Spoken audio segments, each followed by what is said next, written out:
पारुल साहू को कांग्रेस में सम्मिलित होने पर कहा, कांग्रेस में व्यक्तियों का टोटा है, इसलिए वह प्रत्याशी ढूंढ रहे हैं। पिछली जो सूची आई है, बमोरी से लेकर भांडेर और ग्वालियर तक सब आयातित लोग ही हैं। जैसे कांग्रेस की स्थिति है, वैसे ही आने वालों की स्थिति है, यह कहना है गृह मंत्री नरोत्तम मिश्रा का।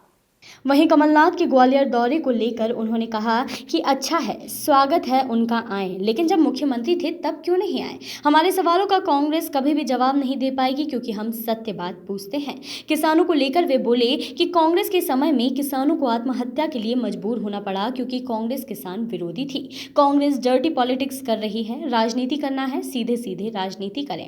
इमरती देवी को लेकर भी वे बोले कि अब इसमें कांग्रेस को क्या दिक्कत है, हमारे नेता चाहें तो बिल्कुल डिप्टी सीएम बना सकते हैं, और जिन लोगों का इमरती जी नाम ले रही हैं वह सभी सक्षम हैं उन्हें डिप्टी सीएम बनाने में। मुख्यमंत्री के दौरे को लेकर भी वे बोलने लगे कि लगातार काम करना ही गरीब की सही सेवा कहलाती है। कांग्रेस के पिछले 15 महीने से ज्यादा काम इन 7 दिनों में कर दिए हैं। गृह मंत्री नरोत्तम मिश्रा ने कांग्रेस के बेरोजगारी दिवस को लेकर कहा कि सही बात है, कांग्रेस ने सही किया, बेरोजगार दिवस मनाया, क्योंकि उन्होंने एक भी रोजगार नहीं दिया था। पिछले 15 महीनों में एक भी बेरोजगार व्यक्ति को बेरोजगारी भत्ता नहीं दिया। लिखित में झूठ बोलने वाली पार्टी, किसानों को धोखा देने वाली पार्टी है कांग्रेस। हमारे विधायक लगातार कोरोना पॉजिटिव होते जा रहे हैं, इसलिए सर्वदलीय बैठक में भी आम राय यही आई थी कि कम समय में विधानसभा सत्र को निपटाया जाए। ये कहना था उनका विधानसभा सत्र के लेकर सवाल पर। रिक्त हुई है तो स्वाभाविक रूप से दुखद कारण से रिक्त हुई है, पर 28 सीट है। सच बात है, एक बात नहीं है, मैं कई बार दिनों से देख रहा हूँ, कर तो सच काम रहे हैं वो। एक भी रोजगार नहीं दिया तो बेरोजगारी दिवस तो मनाएंगे ही ना 15 महीने में। एकमात्र ऐसी पार्टी हिंदुस्तान की है जिसने 15 महीने राज किया और एक भी सरकारी वैकेंसी नहीं निकाली। इस देश में और कोई दूसरी नजीर नहीं मिलेगी मध्य प्रदेश की कमलनाथ सरकार के अलावा। एक भी बेरोजगारी व्यक्ति को बेरोजगारी भत्ता नहीं दिया और घोषणा पत्र में डाल दिया। लिखित में झूठ बोलने वाली पार्टी, बेरोजगारों को धोखा देने वाली पार्टी, किसानों को धोखा देने वाली पार्टी कांग्रेस। अब स्वाभाविक रूप से ये तो बोलेंगे ही। कमलनाथ जी ग्वालियर में आज विधानसभा का सत्र आयोजित किया जाना है। सत्र में 5 घंटे में लगभग कई विधेयक जो है वो पारित होंगे, तो क्योंकि इस बार पहली बार देखने को मिलता है। देखो मित्रों, रोज हम कोरोना से दुखद, अभी आप ही ने चर्चा करी ब्यावरा सीट की। आपने देखा कि डबल संक्रमित हो गए, पुनः संक्रमित हो गए हमारे रीवा के महाराज साहब, पूर्व विधायक कल रमाकांत जी। ऐसे दुखद क्षण में जब सर्वदलीय बैठक माननीय विधानसभा अध्यक्ष जी ने, प्रोटेम स्पीकर जी ने बुलाई थी, उसमें भी आम राय यही आई है सभी दलों की कि कितने कम समय में इसको निपटाया जाए, जिससे कम से कम विधानसभा के ऊपर तो ना आए कुछ। उस पर विचार चल रहा है, जैसा भी माननीय अध्यक्ष विधानसभा निर्णय लेंगे वैसा सब मान्य करेंगे। सर, पहली बार होगा ऐसा कि एक्चुअल और वर्चुअल दोनों तरीके से विधानसभा में चल रहा है। अब कोरोना भी पहली बार ही आया है, परिस्थिति ऐसी पहली बार बनी है।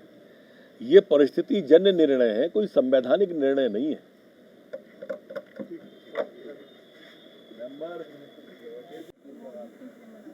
अगर वो ज्यादा वोटों से दोनों सक्षम है, वो बोल सकते हैं उनसे, उसमें क्या है। इसमें भी कांग्रेस को दिक्कत है। अगर हमारे नेता ने अपने नेता से बोला है तो इसमें कांग्रेस को क्या दिक्कत है।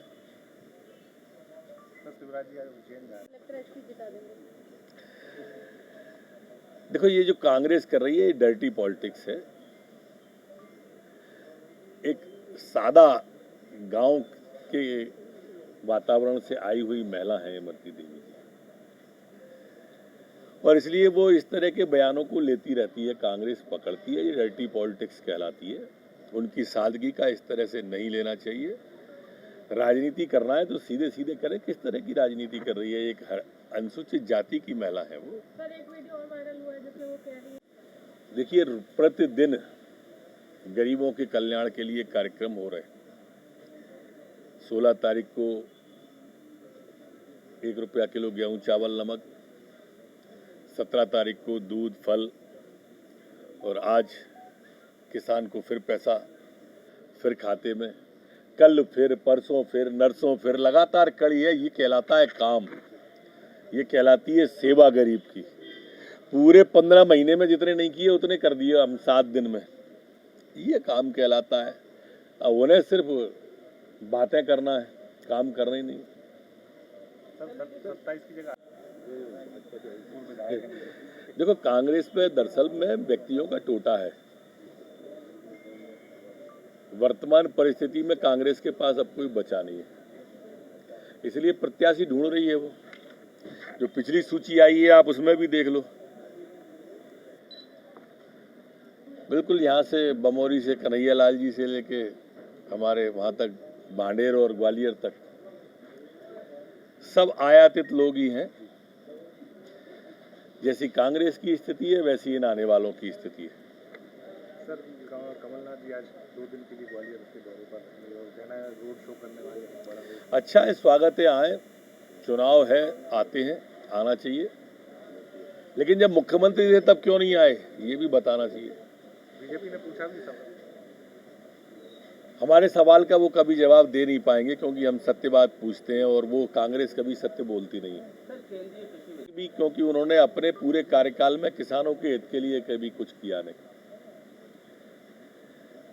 ये विधेयक किसानों के हित का विधेयक है, किसानों के हित में लाया गया एक ठोस कदम है जो माननीय मोदी जी ने लाया है।